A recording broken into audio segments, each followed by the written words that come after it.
라이브 방송을 시작을 하려고 합니다. 저는 지금 긱스 25 간사이 공항에 나와 있습니다. 잘 보이나요? 이상하게 지금 어제부터 화면이 흐려요. 3박 5일 일정을 끝내고 저는 4박 5일을 넘어서 오늘 김포공항을 가게 되면 4박 6일이 될 것 같습니다. 이게 어디지? No.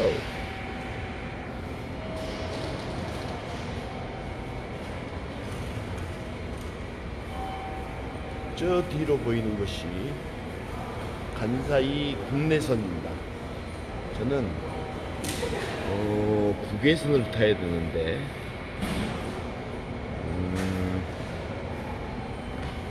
지금 들어오신 분들이 누구시더라? 반갑습니다.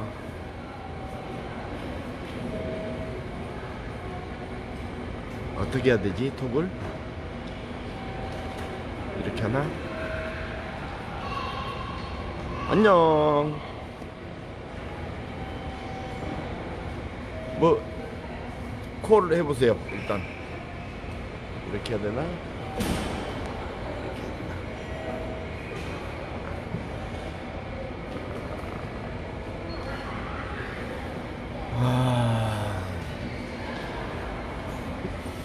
저쪽 한번 보여드릴게요. 그럼 또 다시 화면 잘 보이나요?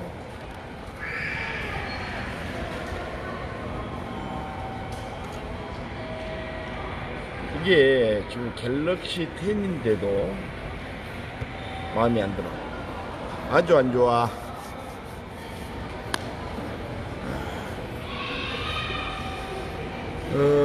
시간이 좀 있고 해서 지금까지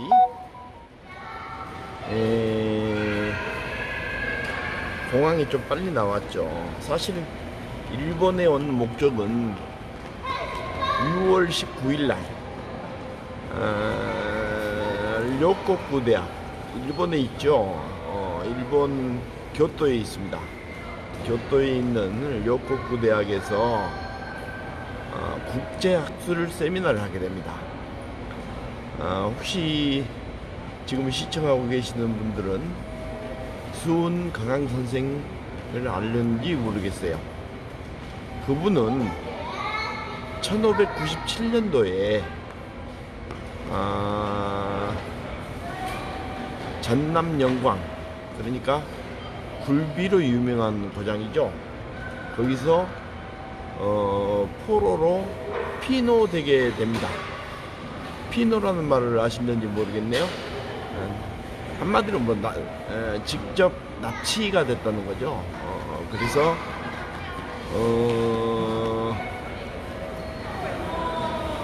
풍신수길, 도요토미 히데요시, 그 풍신수길의 부하에 의해서 영광에서 순천 앞바다로, 그 다음에 순천 앞바다에서 여수 앞바다로, 그래서 다시 날씨, 그러니까 이제 그때는 돛담배니까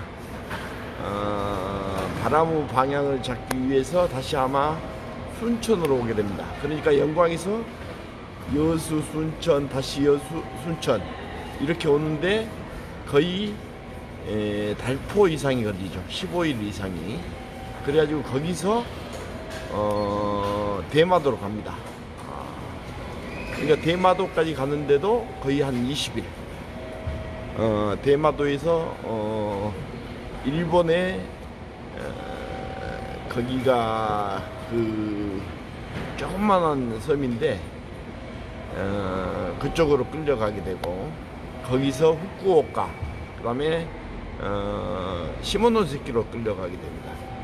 아무래도 이제 그쪽에 해적들이 임진왜란, 정유재란 때 우리나라에 들어왔기 때문에 아마 그렇게 볼 수 있을 겁니다.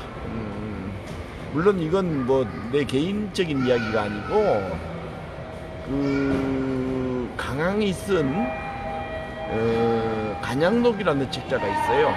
거기에 나온 건데, 그래서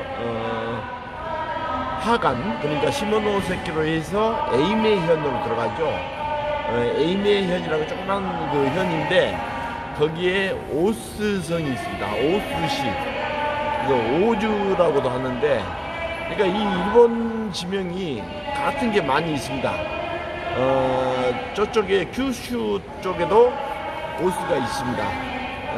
우리 한자로 하자면 큰 대자에다가, 그러니까 대진이죠, 대진.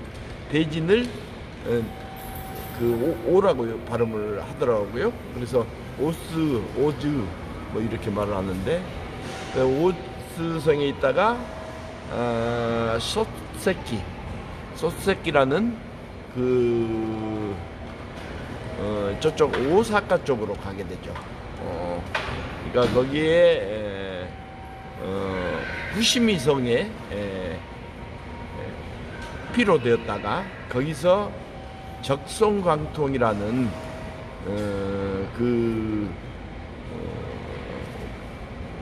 일본의 장수죠.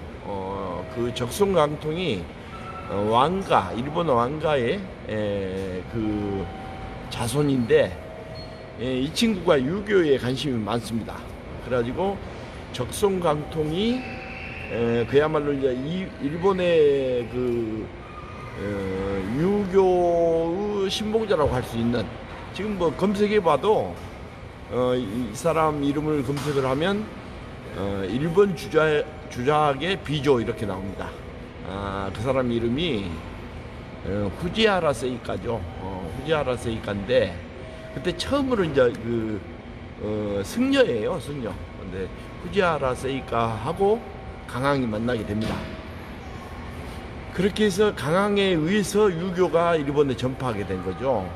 그때만 해도 일본 국민을 100으로 했을 때 99%가 아주 무지랭이라고 볼 수 있습니다. 거의 쌈만 하고, 거의 뭐 좋게 말하면 무사죠. 사무라이 계급들이니까. 근데 이 1%가 승려 계급인데, 거기서 가장 뛰어난 사람이 바로 아까 말했던 후지하라 세이카입니다. 후지하라 세이카의 가장 그 친구이자 후원자가 바로 아까 말했던 적송 강통이에요. 그래서 거기서 거의 한 1년 반을 생활을 하게 되죠. 근데 이제 여러분들이 혹시 그런 이야기를 들어봤는지 모르겠어요. 그 책자에 보면 간양록이라는 책이 있습니다. 그 간양록에 의해서 그때 당시에 가장 무능하다는 그 선조 임금이 있었지 않습니까? 이 선조에게 적중봉소, 그러니까 이 일본의 외적들한테 피노가 되어서 잡혀 있는 그 입장에서도 전부 지리적인 거나 또는 적의 그 정세에 대한 것을 아주 세밀하게 기록을 하게 됩니다. 이걸 뭐 한마디로 이렇게 말씀드린다는 게 상당히 어렵죠. 왜 그렇게 되냐면, 우리가 이순신 장군을 생각할 때 이순신 장군이 가장 위대하게 된 근거가 바로 그 어떤 그 역사적인 기록이죠. 그걸 이제 난중일기라고 본다면 강항 선생한테는 간양록이 있게 됩니다. 그래서 사실은 1980년도에 충효를 강조하는 전두환 정권 시절에 드라마 간양록으로 방영되기도 했답니다. 아무튼 그런 분이에요.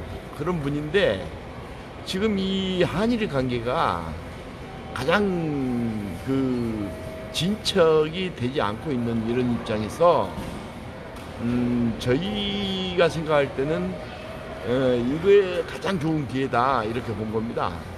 왜 그러냐면 우리가 사실은 그 지금 뭐 어떤 식민사관이나 아니면 소녀상을 이야기하고 아니면 강제징용에 대한 문제로 해서 가장 우리가 아픈 역사를 이야기할 수가 있는데, 스승의 역사는 아무리 아프더라도 한 번 스승은 영원한 스승이지 않겠느냐, 이런 데에 초점을 맞춘 겁니다. 그래서 그렇게 하다 보니까 강항 선생이 보였고, 우리가 일본의 가장 위대한 스승 하면은 영암에 있는 왕인 박사를 이야기할 수가 있어요. 근데 왕인 박사는 추정적인 추측일 뿐이라고 합니다. 기록이 없어요, 우리나라에. 수많은 전쟁에 의해서 불살라지고 없어졌기 때문에 지금 우리나라에는 전혀 왕인 축제, 왕인 문화제가 열리고 있지만은 일본 고기, 일본의 그 역사서에 의해서 그게 기록이 되는 것이지, 우리나라의 어떤 기본적인 그 흔적은 아예 남아있지를 않습니다. 그래서 대략적으로 우리나라에서 일본으로 천자문을 가르쳤다, 뭐 이렇게 나오는 게 왕인 문화제가 되고, 해마다 5월달을 아주 벚꽃과 함께 아주 화려하게 영암 지역에서 왕인 문화제가 열리고 있죠. 하지만은 그게 거듭 강조하건대 상당히 아픈 역사가 될 수 있는 게, 일본인들이 오히려 참 신난다, 너희들 역시 우리 춤에 놀아나고 있구나, 우리 농간에 놀아나고 있구나, 이렇게 바라보는 그런 게 있기 때문에 사실 먹먹합니다. 그러나 강항이라는 사람은 아까 말한 대로 어찌됐든 기록이 있단 말이에요. 간양록이라고 어마무시하게 많은 그 일본에서 3년간의 그 생활을 낱낱이 전부 기록하고 그런 기록이 있단 말이에요. 그 다음에 강항의 제자가, 지금까지 발견된 제자가 89명에 이릅니다. 말이 89명이지 엄청난 거죠. 다산정약용 선생을 보더라도 지금 현존하는, 아니면 지금 기록에 남아있는 그 제자를 보면 불과 10명, 20여 명에 불과합니다. 하지만 강항의 제자가 이렇게 많다는 것은 대단히 특이하다라고 이렇게 말을 할 수 있고, 또 제자만 많은 게 아니고 그 제자에 의해서 9명의 제자가 9명의 문집이 나온 겁니다. 문집이라는 것은 역사적인 기록을 그 사람들이 갖고 있다는 거죠. 그래서 확대 해석을 하자면, 지금 호남권뿐만 아니라 그야말로 많은 그 역사학자들이 강항의 제자라고 해도 과언이 아닐 겁니다. 단지 그게 어느 시대에선가 끊겨 있었던 거죠. 그게 가장 아픈 건데, 아플 수밖에 없었던 것은 일제 36년 통치를 지배받았을 때 그 강항의 역사가 가장 일본에서는 수치스럽게 느껴진 겁니다. 그래서 이걸 군서갱유를 한 거예요. 일본 순사와 경찰서장들이 직접 나서가지고 강항의 일가 친척의 후손들의 그 책자를 전부 뒤지게 된 겁니다. 그래도 그걸 온몸으로 이렇게 막아냈기 때문에 지금 영광에는 영광 내산소원 보존회가 있고, 그 내산소원 안에 그야말로 그 역사적인 자료가 그나마 남아 있는 겁니다. 다만 일본에 오게 된 동기는 아까도 잠깐 말씀드렸습니다만은, 물론 국제학술 세미나가 크죠. 또 일본의 심장부라고 한다면 도쿄보다도 지금은 또 옛날에도 교토입니다. 교토에 료코쿠 대학이 있는데 그 영국대학교에서 6월 19일 날 세미나를 한다는 거죠. 그러면 제가 지금 이야기하는 것을 어느 정도 이해를 하시는지는 모르겠어요. 단지 정말 가식 없이 솔직담백하게 이렇게 말씀드리고자 하는 것이 제 의도이고, 사실은 이와 관련해서 자료가 제가 많이 만들어낸 자료가 있습니다. 그건 혹시 기회가 되시면 네이버나 다음에 이데인 뉴스라고 치면 됩니다. 이데인 뉴스입니다. 거기에 보면 강항 내지는 수은 강항, 아니면 수은 하고 쳐도 바로 뜨게 되죠. 특히 이제 우리가 그 수은 강항 이렇게 말을 하면 금운동 수은 뭐 이렇게 생각할 수 있는데, 참 우리가 그 발음적인 게 또 한자 의미 갖고 있는 그런 아주 그 뜻이 있는 그런 생각을 못하게 되는 가장 그 병폐가 폐단이 존재합니다. 근데 사실은 어떤 수운이라는 뜻이 뭐냐면 아주 보잘것없다. 그리고 은자 같은 경우도 아주 미미하다. 그러니까 아주 그 겸손의 극치죠. 어떻게 보면 등신불처럼 자기 자신을 낮추고 또 낮춰서 정말 티끌과 같은 존재다 라고 뭐 풀이할 수 있는 게 호수운입니다. 그 수운 강항 선생인데,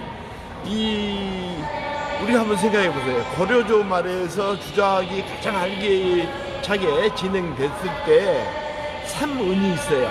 그 은자의 이어받음입니다.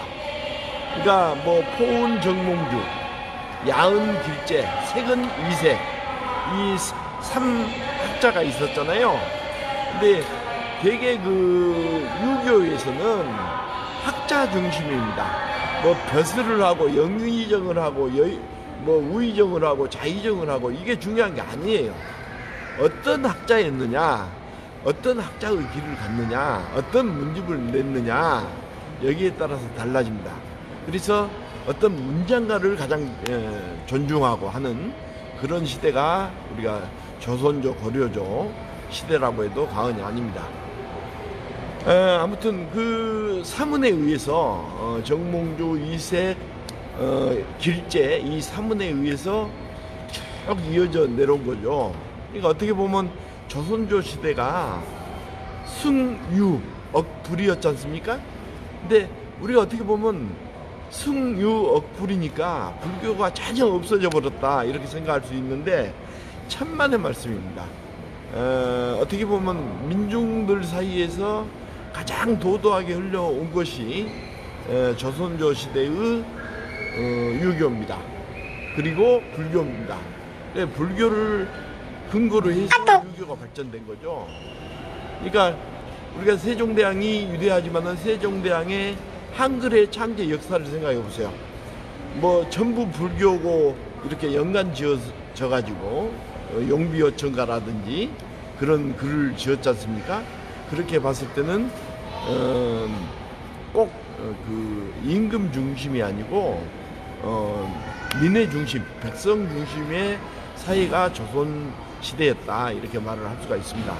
아무튼 뭐 이야기를 하려다 보니까 여러 가지로 많이 이렇게 분산이 되고 참 할 이야기는 많은데 너무 좀 그 이야기하기가 난해한 부분이 많습니다. 왜 그러냐면 사실 페이스북 이 공간이라는 게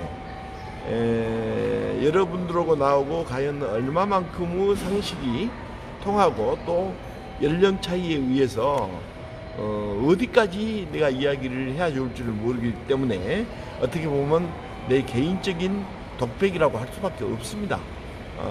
하지만은 우리가 참 많은 것을 모르고 지금까지 세상을 살고 있다고 해도 과언이 아닙니다.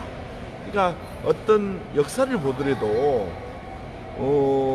참의 역사를 봐야 되는데 그 참 역사라는 게 그러면 그 역사가 거짓 역사가 있고 참 역사가 진실된 역사가 참 역사냐 뭐 이렇게 또 혼돈이 또 올 수가 있고 해서 이런 말도 참 어렵습니다.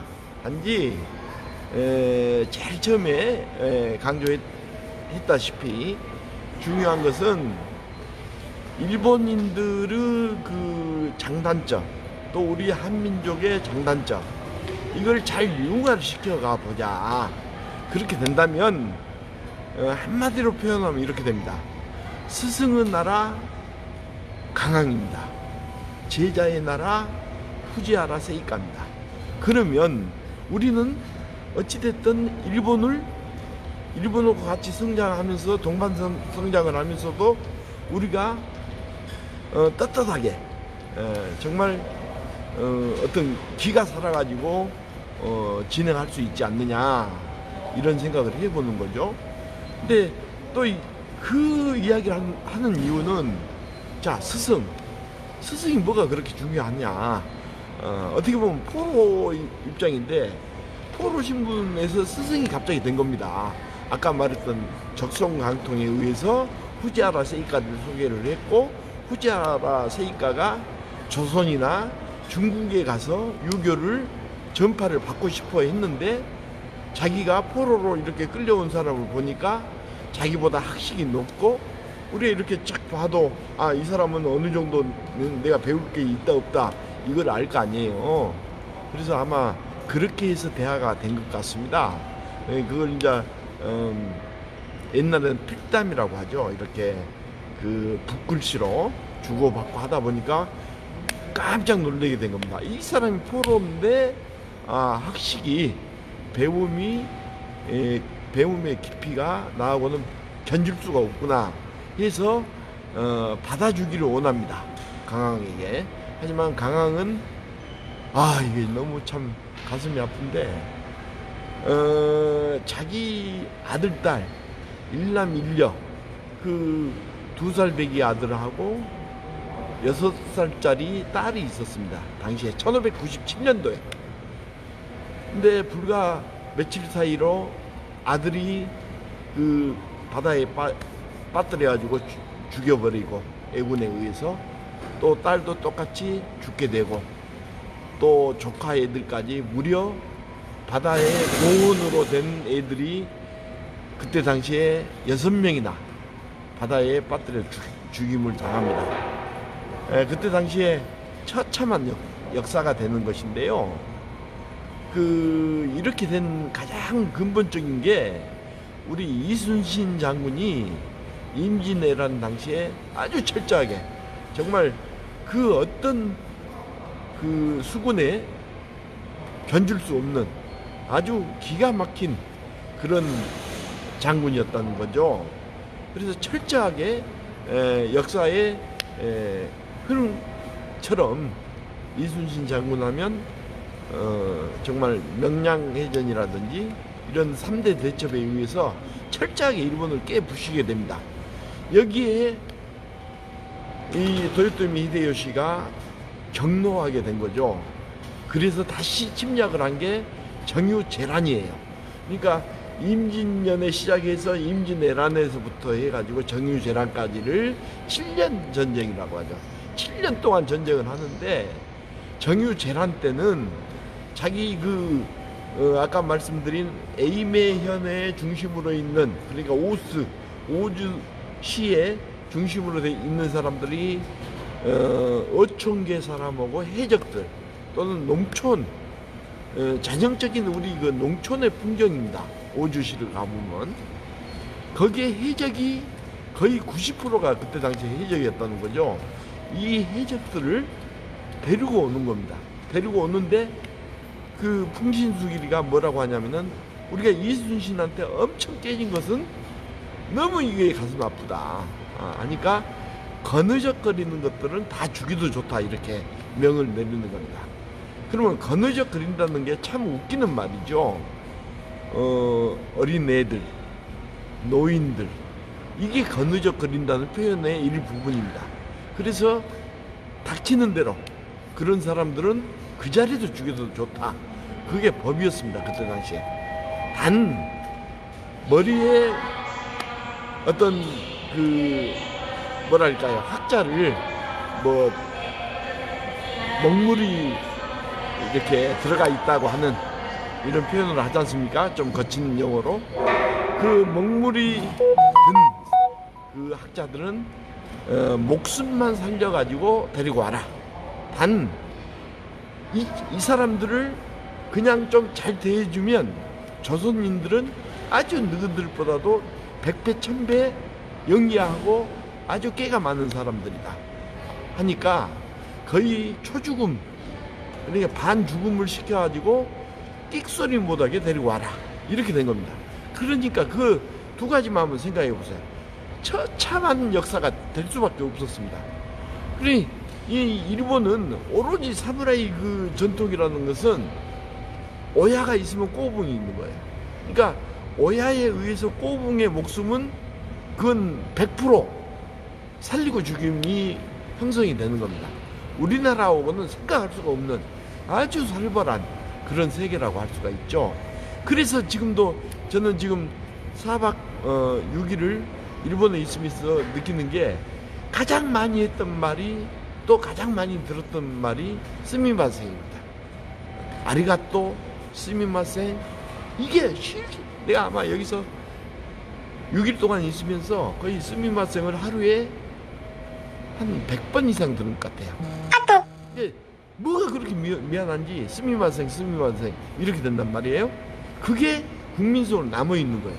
근데 우리는 그것도 모르고, 일본 사람들은 너무나 친절하고, 일본 거리는 너무 깨끗하고, 일본인들은 화도 안 내고, 일본인들은 거의 우리 국민들보다 100배 1000배 위대하다, 또 영리하고 아주 정말 인간적이다, 이렇게 표현하는 이야기를 듣습니다마는 결코 동의할 수가 없습니다. 일본인들은 간악의 상징입니다. 아주 악랄하고 간용스럽고 간악하고 간사하고, 여기에 기본적인 일본인의 피가 흐르고 있는 겁니다. 그것도 이렇게 말할 수가 있습니다. 세 가지 성격을 이야기합니다. 일본인들을 말할 때. 첫째가 오나 노부나카를 아신지요? 오나 노부나카는 포악하기로 유명하고, 그 당시에 일본인들이 오나 노부나카에서부터 키가 1m 50을 넘지를 못합니다. 그래서 닌자라고, 그 옛날에 그 거북이처럼 해가지고 키 조그만하니 뭐 줄도 잘 타고 막 쌈도 잘하고 이런 것을 닌자로 해서 닌자 장난감까지 많이 나왔었죠. 그게 순식간에 없어진 게 바로 그 자기네들의 약점이 딱 노출이 될 때는 순식간에 없어져버립니다. 이렇게 아주 무서운 그런 사람들이죠. 그래서 보면 아무튼 오나 노부나카가 그렇게 성격이 급했다는 거죠. 그래서 그걸 두견서를 그 비유를 해서 세 장군을 이야기를 합니다. 오나 노부나카는 두견세가 너 안 울어? 안 울 거야? 안 울면 발로 칼질을 해버리는, 이렇게 급했다 해서 오나 노부나카 성격을 그렇게 표현을 합니다. 거기에 반해서 도요토미 히데요시는 어떤 성격이냐, 울도록 칼침을 넣는 거죠. 두견세가 안 울면 울어라 울어라 하면서 칼침을 계속 쑤셔대는 겁니다. 이렇게 아주 포악하고, 그러니까 그 도요토미 히데요시가 그랬다는 거 아닙니까? 조조처럼 동쪽에서 잔다 해놓고 서쪽으로 가서 자버리고, 또 뭐 자기 그 부하들 앞에서 죽은 척하고 이렇게 뭐 사채놀이를 즐기고 그랬다는 거 아닙니까? 그렇게 교활하다. 그러다 보니까 나중에는 그 병사는 아마 아닐 겁니다. 아무튼 그렇게 하다 보니까 거기에서 죽어가지고도 도쿠가와 이에야스에 의해서 창자를 전부 다 이렇게 들춰내고 거기다가 소금으로 염장을 했다는 거 아닙니까? 이 처참한 역사입니다. 왜? 실권을 완전히 도쿠가와 이에야스, 덕정가강이 잡지를 못했기 때문에 일단은 이 도요토미 히데요시의 그 시체가 필요했던 겁니다. 산 것처럼 유장을 한 거죠. 그렇게 거의 6개월 이상을 하다가 어느 정도 장악이 되니까 장례를 치르고 도쿠가와 이에야스가 자기의 세상을 잡았다는 겁니다. 그래서 그것만 보더라도 도쿠가와 이에야스는 정말 참을성이 강한, 인내심이 강한 그런 장군이었다는 거죠. 그러니까 두견세도 뭐 칼침을 놓는 게 아니라 두견세가 자연적으로 울 때까지 기다려버리는 거예요. 지금 일본의 민족성이 바로 전통적으로 453년 전에 도쿠가와 이에야스의 그 피의 흐름이 아닐까, 저는 그렇게 보는 것입니다. 아무튼 이 세 사람의, 세 장군의 흐름이 일본인들의 가장 대표적인 흐름이라고 이렇게 본다면 우리 민족에는 그런 사람들이 있다라고 생각하십니까? 죄송하지만 거기에 반의 반도 미치지 않습니다. 우리는 솔직담백합니다. 또 가장 표상적인 게 은근하고 끈기가 있는 민족입니다. 다만 하도 예침을 많이 받았지 않습니까? 위에서 중국으로부터 아니면 해적 일본으로부터 이렇게 많은 예침을 받다 보니까 귀가 얇죠. 그래서 냄비 문화라고 하죠. 그래서 지금도 우리가 흔히 먹는 뭐 어떤 장을 조선 간장, 외간장, 아니면 몽고 간장 이렇게까지 하지 않습니까? 그토록 우리는 순진무궁한, 어떻게 보면 참으로 밝은 그리고 착한 사람들이 살고 있었다고 해도 과언이 아닌 그런 배달의 민족, 한민족입니다. 그러면 지금에 와서 우리가 3D를 넘어서 5D가 나오고 이렇게 빠른 세상에서 또 일본까지 건너와서 시간이 있어서 감히 이야기를 하건대 우리가 역사를 알아야 됩니다. 참 역사를 알아야 되고 거기에 의해서 우리가 앞으로 어떻게 해나가야 되겠는가. 그래서 한일 중에 이 삼국의 오리엔탈 세상이 올 수 있는 그 근거를 확보해야만 하겠습니다. 여러분 거듭 이야기하건대 주변에 지금 눈치가 상당히 따갑습니다. 여기서 방송은 종료하되 2대2 뉴스에서 아니면 검색 엔진에서 강항을 쳐보세요. 그러면 여러분들은 참의 역사를 만나실 수가 있습니다. 감사합니다.